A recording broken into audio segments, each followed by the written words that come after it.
Hi everyone. Today I just want to do a mini rant and talk about why I think Nausicaa and the Valley of the Wind is one of the best movies of our time, and also talk about how it is more relevant. So if you're a fan of Spirited Away or any of the other Hayao Miyazaki movies, you know that they are all absolute masterpieces of film, of art, of music. Essentially, Nausicaa has a really unique take on an environmental theme, and I really like specifically the universe and the world it's built.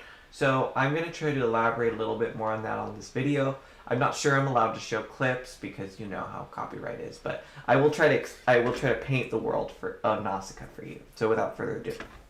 So in the world of Nausicaa, we start the video and we see Nausicaa in a jungle of some sort. And we later find out that these are spore jungles. She's surrounded by these spores with a mask on that she has to wear, otherwise the spores will kill her. And she's harvesting resources from this jungle filled with insects, right?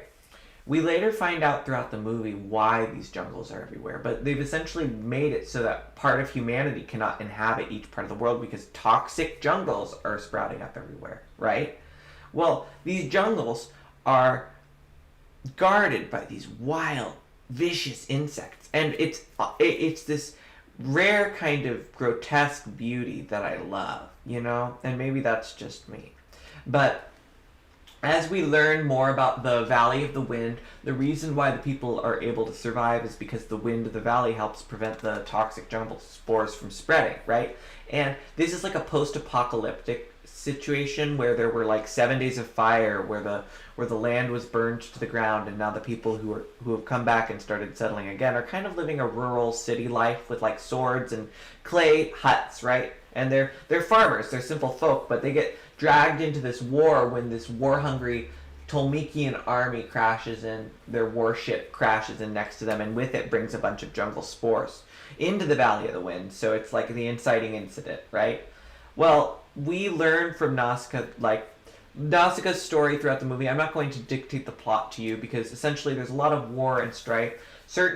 Not everything is like the Valley of the Wind, just a peaceful village. Some places like Tolmekia or Pedjite, they're essentially fighting each other. And the movie's themes, it's very clearly anti-capitalist, I have to point out, because like you should see some of the stuff that like the Tolmekian army brings to war. They have these giant metal planes, and they're so delicate, and like these 5 freight-sized warships, I'll never forget, get taken down by one guy, and I swear to God, he must have killed thousands of people, and all he does is shoot one of these gigantic ships, like pew pew pew pew pew, and then the ship explodes, it ignites, it's incredible. But the movie itself, it doesn't even just give you themes of environmentalism. It literally explains the environmentalism to you by explaining what the toxic jungle is. So we're post 7 Days of Fire, right? Obviously there's the 7 Days of Fire, everything burning. There's something there with like apocalypse, but also like global warming, right? Nausicaa shows one of her close friends, her special room where she's been growing the plants from the toxic jungle. And she finds it really interesting because she finds out, wait a minute, these plants aren't toxic if you grow them with this well water. The well water they get from deep underground. All the other water is poisonous. Well, they find out that the reason these toxic plants are toxic isn't because the plants are toxic, but they're growing in toxic waste. The water they're using to grow, the soil, all of it is toxic. And there's this line that Nausicaa said, "Who could have polluted the whole earth?" And it's so interesting because this movie was made like years and years and years and years ago. But it's not funny. I mean, we knew about global warming back then. Anyway, but it's very interesting. We find out that these toxic jungles that inhabit the earth and are essentially fighting the humans have been nature's defense systems, because while she's exploring the jungle, she ends up finding out that deep beneath these trees and deep beneath all these spores are caverns of purified water and purified sand. So the years of toxicity that they spew of these toxic jungles are the Earth's natural way of cleansing itself. And so that's why every time, historically, the humans, they wanted to deal with this toxic jungle that was ruining their lives, because it's toxic, it's filled with these insects that are violent, right? They don't want it. So they just burn it down, but then it keeps coming back, and they didn't know why. This is why. And remember, this is fiction, but right. So they can't burn it down. And Nausicaa is trying to explain this to the people, but the other thing about is, how do you explain to a war-hungry civilization that thinks the answer to every problem is burn it? How do you explain peace, actually? Because Nausicaa is like, she's Girl Bossica, that's what I called her, because she's a girl boss.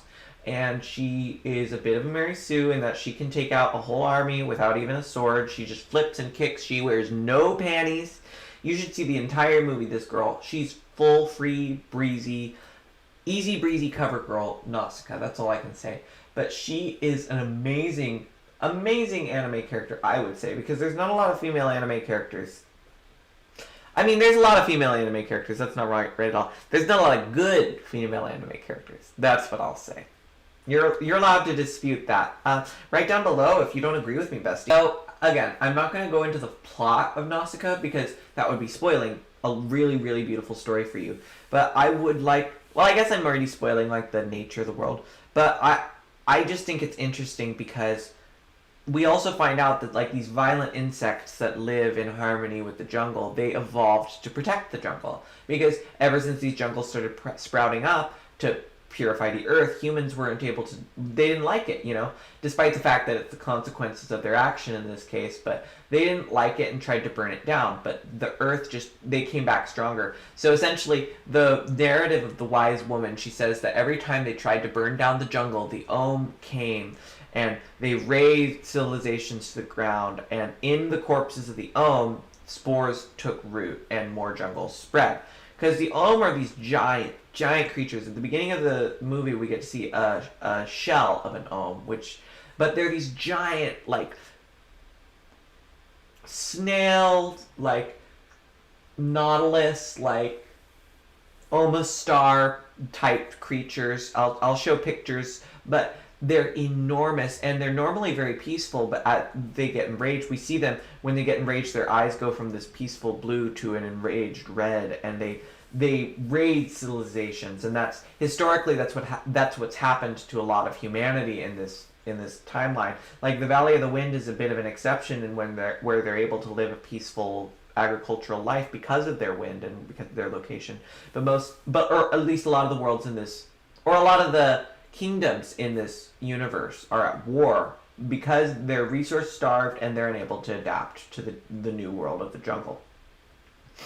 So Nausicaa actually has a really, really, I'm going to spoil this, she has a really touching backstory. As a young kid, she actually had a pet Ohm, a little baby Ohm, and she didn't understand as a kid why everyone in her life took it from her, and they thought the insects had bewitched her. Because in this universe, these insects, not only are they enormous and do they eat people, but, like, they're ruining the world. Like, they're destroying it. And, like, if we had these toxic jungles propping up with evil man-eating insects, the first thing half of our civilization would do is going into some doomsday cult about how this is the end of days, and it would be very unhelpful. You know, so we have to assume that that's what it's like in the Valley of the Wind as well. Except for Girl Bossica. Thank goodness for Girl Bossica. She just knows better, she's more empathetic, and she's more wonderful. But I just really love this movie. I love its message. I love its characters. I love everything about it. Its soundtrack, its grotesque beauty. And that's another thing that Princess Mononoke has. I mean, Hayao Miyazaki knows grotesque beauty and beauty in general. I mean, all of his movies are masterpieces. This one is just personally my favorite. I mean, there was a time when I almost considered naming myself Nausicaa. That's how much I love her. But I didn't. But I did recently rewatch that movie, so I just had to make this video.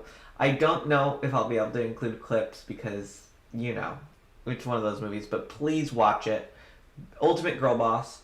I gotta say, it's really fun seeing Nausicaa just fly around the Valley of the Wind without a care in the world. And it's canon because it's a very windy area that she's able to take advantage of the wind. But it's like she's flying, no bra, no panties, just not a care in the world while people are getting eaten by man-eating insects. She doesn't care. It's amazing. The power of being a girl boss. I also gotta say, the men in this movie, there's one good male character in this movie. And obviously, there's not many good characters besides Nausicaa. Let's just say that. That sometimes is a problem with anime, but that's sometimes a problem with everything, right? And I don't mind because at least we get one of the cutest mascot characters ever and one of the best stories and some of the best world building. So if you liked my video, I think I'm going to end it here. Make sure to like, comment, subscribe, and hit that notification bell. And if you want me to talk more about Miyazaki in the future, let me know down below.